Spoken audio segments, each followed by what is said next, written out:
अगर आपके फ़ोन में आई कांट इंस्टॉल का एरर आ रहा है तो सबसे पहले आपको अपने फ़ोन का स्टोरेज चेक करना है। स्टोरेज चेक करने के लिए आपको अपने मोबाइल के सेटिंग पे जाना है। सेटिंग पे जाने के बाद अबाउट डिवाइस पे आपको क्लिक कर देना है। क्लिक करने के बाद आप अपने फ़ोन का स्टोरेज यहाँ से चेक कर सकते हैं। अगर आपके फ़ोन में स्टोरेज अवेलेबल नहीं है, उसके बाद भी आप एप्लीकेशन इंस्टॉल करेंगे तो भी आपके फ़ोन में आई कांट इंस्टॉल का एरर आएगा।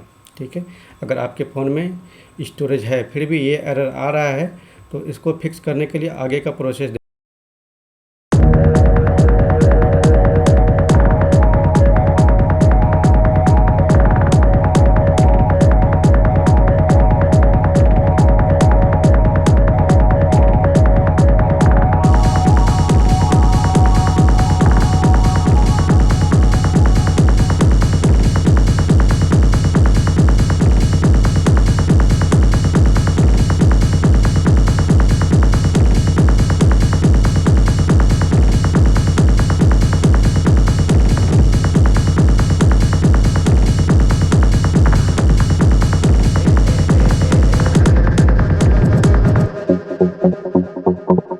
Thank you.